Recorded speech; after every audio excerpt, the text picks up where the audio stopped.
जय श्रीराम. शेवटी जे घडायचं ते घडलंच. आज माझ्यावरती हल्ला करण्यात आला. रावसाहेब दानवे यांना फोन करून त्यांच्या आदेशाने हल्ला केलेला आहे असं हल्लेकराने सांगितलंय. आणि एवढंच नाही तर माझं कोणी काही वाकडं करू शकत नाही. कन्नडमध्ये मी आवाज दिला तर किती का लोक येतील, पण तुम्ही आवाज दिला तर कुत्रे येणार नाही असं त्याचं म्हणणं होतं. आणि हा दुसरा तिसरा कोणी नसून संतोष पवार आहे. आतनं जो वाटेल तसे मेसेजेस व्हॉट्सअपला टाकतोय. अर्थात मी ते त्याला शांतच करायचा प्रयत्न केला, कारण एकीकडे तो माझ्याबरोबर काम करत होता. पण तो नशेत असल्यामुळे म्हणा किंवा काय म्हणा, त्याने माझा खून करण्याचा प्रयत्न केला. सोबत राजेंद्र हरदे आणि अनेक मंडळी माझ्यासोबत होती.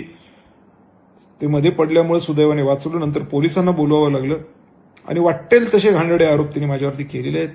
अर्थात ते आरोप पुढे काय त्याच्यामध्ये त्याचे बदनामी करायचा हेतू आहे किंवा काय आहे किंवा काय नाही, हा विषय जरी बाजूला ठेवला तरी मुळात खून करण्याचा प्रयत्न जो केलेला आहे हा भयंकर आहे आणि रावसाहेब दानवेंच्या आदेशाने केलेला आहे असा थेट उल्लेख या माणसाने केलेला आहे. म्हणजे वारंवार विधानसभा अध्यक्षांपासून गृहमंत्र्यांपासून सगळ्यांना जे मी सांगत होतो ते आज खरं ठरलंय. आणि मी कन्नड सोयगावच्या लोकांना सांगतो, माझ्या तमाम चाहत्यांना सांगतो की खरंच हे खरं आहे. आणि त्यामुळे पोलीस स्टेशनमध्ये मी तक्रार दिलेली आहे आणि माझी अपेक्षा आहे की मला न्याय मिळेल. धन्यवाद.